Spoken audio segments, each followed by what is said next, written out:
Kini, menjadi seorang konten kreator merupakan salah satu profesi yang cukup menjanjikan. Dari sini, gak sedikit orang mampu meraup keuntungan mulai dari puluhan, ratusan, hingga miliaran rupiah. Nah, pendapatan dari menjadi konten kreator itu ada banyak guys. Yang pertama bisa dari iklan. Ya, kalau misalnya kalian buat video YouTube seperti ini, maka nanti dari seberapa banyak orang yang melihat iklan tersebut, dari situ kalian bisa mendapatkan keuntungan. Yang kedua dari sponsor atau endorsement. Yes, of course, kalau kalian jadi seorang konten kreator, ketika ada brand yang mau bekerja sama dengan kalian, apalagi jika jumlah followers kalian sudah banyak, maka kalian bisa mendapatkan uang dari sana juga. Konten creator juga bisa mendapatkan pemasukan dari menjual merchandise, kayak misalnya bajunya mereka, topinya, atau apapun itu yang mereka bisa jual. Nah, tapi untuk video kali ini, aku lebih tertarik untuk membahas 5 YouTuber terkaya di Indonesia.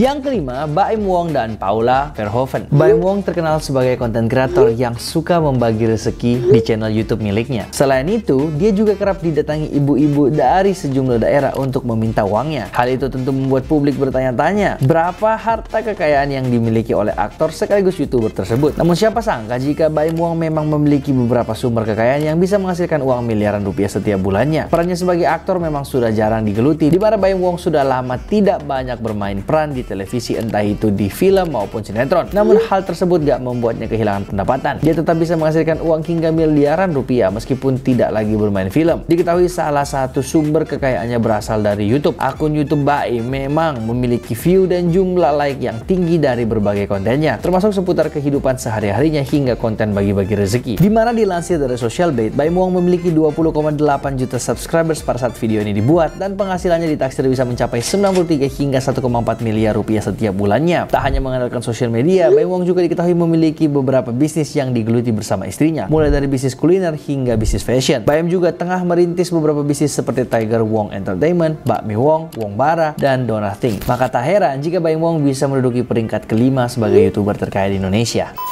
Keempat, Atta Halilintar. Atta Halilintar yang memiliki nama lengkap Muhammad Atta Mimi Halilintar merupakan anak pertama dari 11 bersaudara. Sebagai anak sulung atau anak pertama, kehidupan Atta tidaklah mulus sejak kecil. Saat masih SD, dia mulai merintis usahanya dengan berjualan roti sandwich dan juga mainan di sekolah maupun di terminal. Hal tersebut memang menjadi salah satu pengajaran dari orang tuanya. Memulai bisnis sejak kecil selalu dibiasakan oleh kedua orang tuanya, sehingga setiap anak pasti memiliki usaha masing-masing bahkan sebelum berumur belasan tahun. Hal ini terbukti membuat Atta lebih tahan banting dan mampu meraih suksesnya di usia muda. Menjadi raja YouTube tentu menjadi salah satu hal yang membuat Atta Halilintar mulai dikenal banyak orang, terutama di Indonesia dan Asia Tenggara. Awal terkenalnya Atta di YouTube adalah ketika dia berkolaborasi dengan Ria Ricis. Konten buatan mereka mengangkat tema yang dekat dengan kehidupan anak-anak dan remaja sehingga banyak disukai oleh masyarakat. Hingga kemudian Atta mulai mencoba membuat konten mini vlognya sendiri dan banyak konten lainnya. Saat video ini dibuat, Atta diketahui memiliki 30,1 juta subscriber di YouTube dan 26,5 juta followers di Instagram. Penghasilan dari YouTube-nya ditaksir mencapai 123 juta hingga 1,9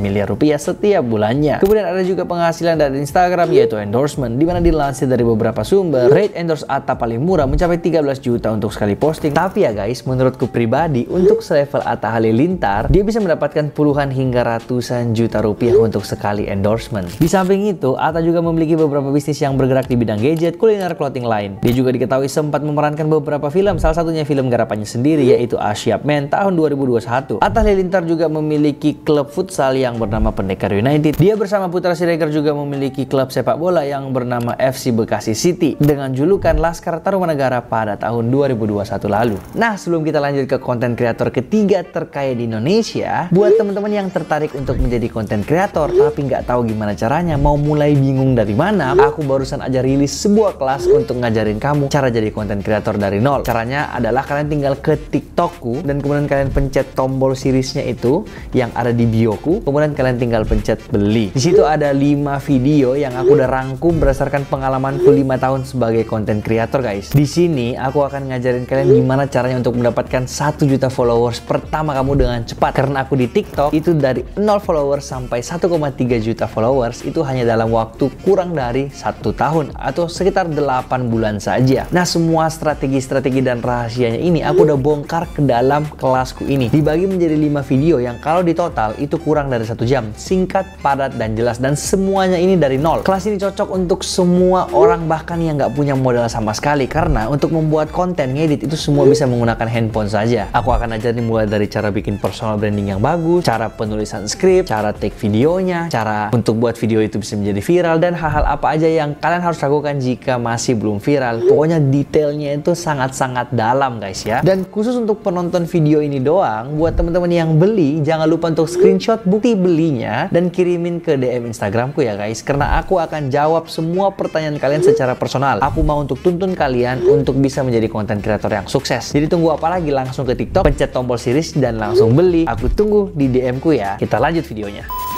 Yang ketiga, Ria Ricis. Ria Ricis memulai karirnya dengan menjadi selebgram yang membuat konten hiburan. Kemudian dia merambah ke YouTube dan membangun channel pribadinya yaitu Ricis Official, yang saat ini sudah memiliki 30,8 juta subscribers. Dilansir dari Social Blade, channelnya bisa menghasilkan pendapatan 201 juta hingga 3,2 miliar rupiah setiap bulannya. Sukses dengan channel pertamanya, Ria Ricis kemudian membuat 2 channel lainnya yaitu Ricis TV dengan 4,5 juta subscribers dan Rumah Ricis dengan 4,3 juta subscribers. Nah, penghasilan dari 2 channel ini dilansir dari Social Blade yaitu Ricis TV bisa mencapai 20 juta hingga 323 juta rupiah, dan untuk Rumah Ricis bisa mencapai 11 juta hingga 182 juta rupiah setiap bulannya. Nggak hanya dari YouTube AdSense, dia juga mendapatkan penghasilannya dari endorsement. Sejak namanya semakin terkenal, dia membuka banyak jasa endorse seperti produk kecantikan, makanan, pakaian, dan masih banyak lagi. Dilansir dari beberapa sumber, dengan subscriber YouTube dan Instagram yang mencapai puluhan juta, tarif endorse Ria Ricis yang paling murah adalah 4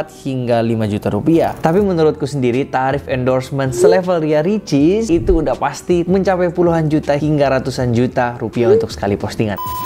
Yang kedua, Raffi Ahmad. Raffi mengaku di awal karir sebagai model, dirinya pernah hanya mendapatkan bayaran sebesar 50.000 hingga 100.000 rupiah. Namun berkat kerja kerasnya tanpa henti, kini Raffi Ahmad bukan hanya sukses di dunia hiburan, dia juga diketahui memiliki beberapa rumah di Jakarta, sejumlah apartemen, dan beberapa koleksi mobil mewah. Dilansir dari Digital Net Worth, penghasilan Raffi Ahmad di tahun 2021 diperkirakan mencapai 2 juta US dollar hingga 3,5 juta US dollar, atau jika dirupiahkan itu setara dengan 28,7 miliar hingga 50,2 miliar rupiah. Namun Raffi Ahmad juga menegaskan bahwa kesuksesan yang dia punya sekarang itu nggak dicapai dengan cara yang instan. Selain itu, Raffi juga mendapatkan uang dari gaji kantor perusahaannya yaitu Rans. Gaji yang ia terima bisa mencapai 1 hingga 2 miliar rupiah. Belum ditambah dengan penghasilannya di televisi yang ditaksir mencapai 200 juta per harinya. Bersama dengan istrinya Nagita Slavina, dia juga mengelola beberapa bisnis, mulai dari rumah produksi, bisnis fashion seperti Era Jeans, kuliner, mendirikan beberapa restoran, kafe, serta produk makanan kecil hingga produk kecantikan. Raffi juga mengakuisisi klub sepak bola divisi 2 Liga Indonesia bernama Cilegon United FC yang kemudian diubah menjadi Rans Cilegon FC. Raffi bekerja sama dengan Rudy Salim yang juga dikenal sebagai pengusaha mobil mewah. Saat ini dia juga lebih sibuk mengelola channel YouTube-nya yang bernama Rans Entertainment dengan jumlah subscriber yang mencapai 24,7 juta subscribers. Bahkan penghasilannya ditaksir mencapai 244 juta hingga 3,9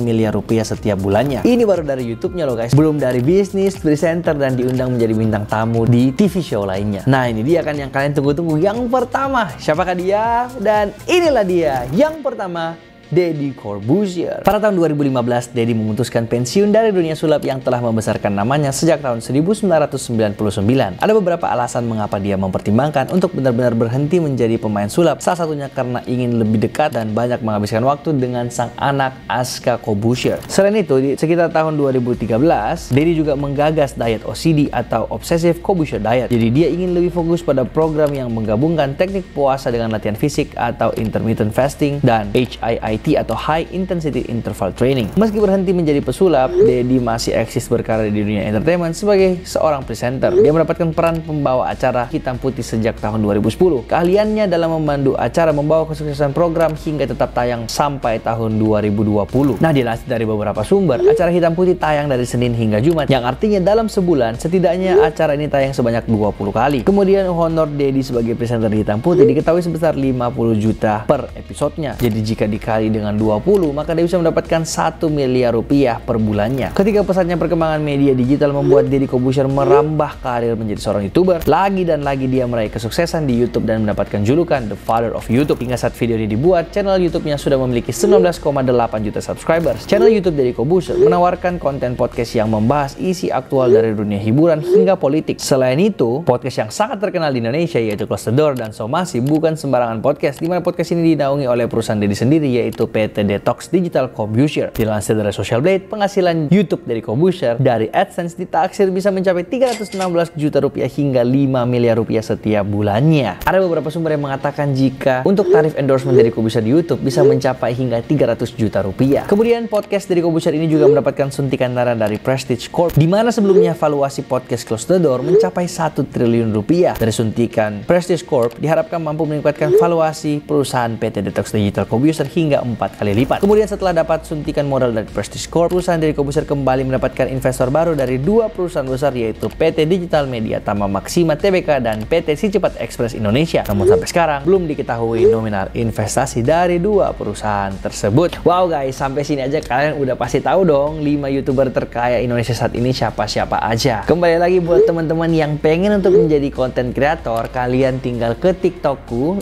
@miliardermudaindonesia dan kalian tinggal klik tombol series yang ada di bioku itu.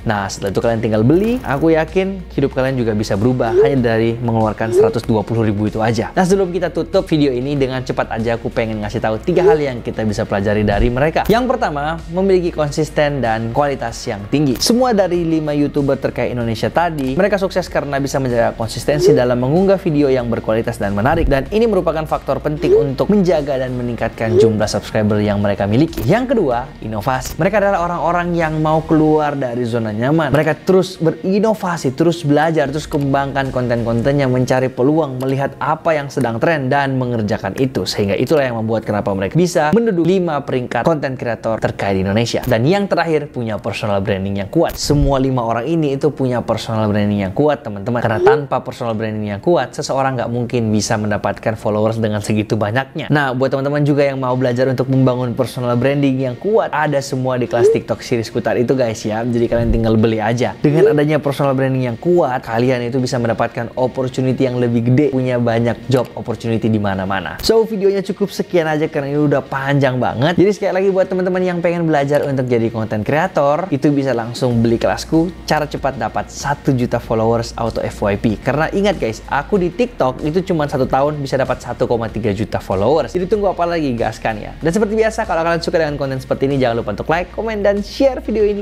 ke teman kalian sebanyak-banyaknya. Jangan lupa juga tekan tombol subscribe-nya karena subscribe itu gratis, dan dengan seperti itu kalian udah mensupport aku untuk makin semangat bikin konten lagi. Seperti biasa, see you in the next video. Saya Samuel Chris mengundurkan diri dari tempat kejadian. Bye-bye!